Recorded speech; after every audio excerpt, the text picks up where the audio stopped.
that which no eyes will ever see again. Such was Charn, that great city, the city of the King of Kings, the wonder of the world, perhaps of all worlds. Does your uncle rule any city as great as this, boy? No. Then behold! See the temples, towers, palaces, pyramids and bridges. See where our great river once flowed and is now turned to a ditch of grey dust.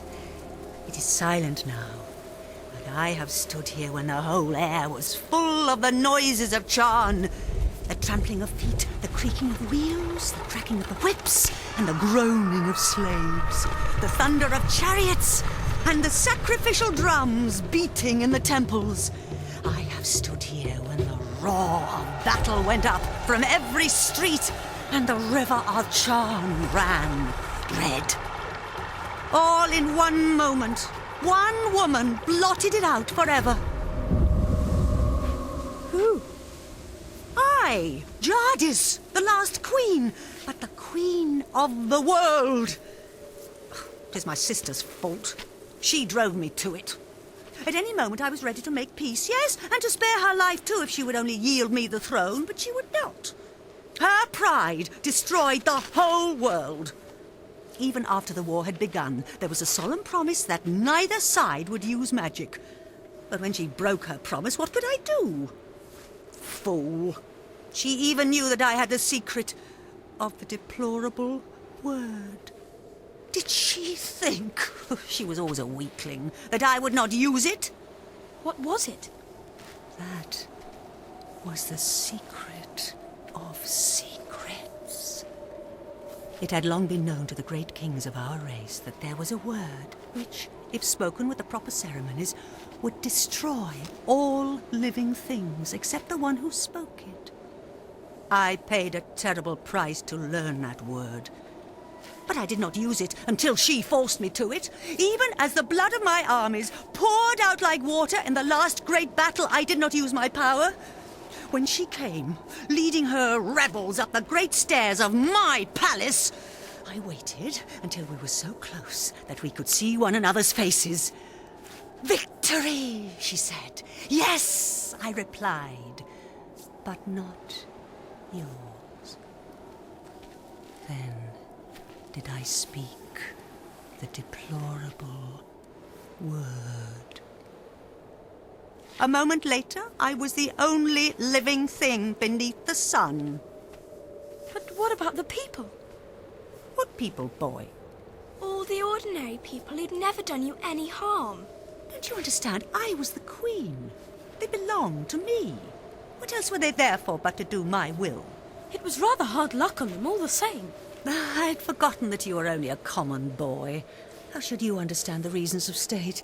You must learn, child, that what would be wrong for you or for any of the common people is not wrong in a great queen such as I. The weight of the world is on our shoulders. We must be freed from all rules. My uncle said as much. So, what did you do then? I had already cast strong spells on the hall where the images of my ancestors sit, and the force of those spells was that I should sleep among them, like an image myself, and need neither food nor fire, though it were 1,000 years, till one came and struck the bell and awoke me. Was it the deplorable word that made your son like that? Like what? So big, so red and so cold. It has always been so, at least for hundreds and thousands of years. Have you a different sort of sun in your world? Yes. It's smaller and yellower, and it gives a good deal more heat. Ah! Yours is a younger world. Excellent. Let us be going. It is cold here at the end of all ages. Going? Going where? Where? To your world, of course. What else were you sent here for, if not to fetch me? I'm sure you wouldn't like our world at all. It's not your sort of place, is it, Polly? It's very dull, not worth seeing. It will soon be worth seeing when I rule it. Oh, but you can't. It's not like that. They wouldn't let you, you know. Many great kings thought they could stand against the House of Charn, but they all fell, and their very names forgotten. Foolish boy. Do you think that I, with my beauty and magic, will not have your whole world at my feet before a year has passed? Prepare your incantations and take me there at once. Polly, This is perfectly frightful. Perhaps you fear for this uncle of yours. But if he honors me duly, he shall keep his life and his throne. I'm not coming to fight against him. He must be a very great magician if he has found how to send you here. Is he king of your whole world, or only of part? he isn't king of anywhere. You are lying. Does not magic always go with the royal blood? Who ever heard of common people being magicians? I can see the truth whether you speak it or not. Your uncle is the great king and the great enchanter of your world. And by his art, he has seen my face, and for the love of my beauty, he sent you to me, to bring me to him. Answer me, is that not how it was? Well, not exactly. Not exactly. Why, it's absolute rubbish from beginning to end. Minions! I'll have the truth out of you! Oh, that's it, Polly. Right, the rings. Now! They plunged their hands into their pockets. They didn't even need to put the rings on. The moment they touched them, the whole of that dreary world vanished from their eyes. They were rushing upward, and a warm, green light was growing nearer overhead. But there was something that Uncle Andrew or Polly or Diggory didn't know about the rings. In order to jump from world to world, you don't need to be wearing or touching it by yourself. It's enough if you're touching someone who is touching it. So it was that when Diggory and Polly came out of the pool into the quietness of the wood between the worlds, things were not so quiet. Polly was crying out in distress because the Queen was holding on to her hair. Let go!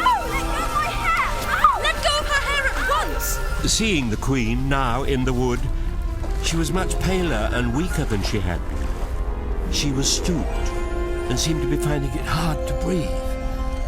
For that reason, the children were able to free themselves from her. She reeled back, panting, and there was a look of terror in her eyes. Quick! Diggory! Change rings and into the home pool! Right! Lucy, take me with you. You cannot leave me in this horrible place. Faster, Polly! She's gaining on us! Please. Put on the green rings! Hurry! Where's the pool? Where is it? There! Do you see my mark? You cannot leave me. She's here! Jump!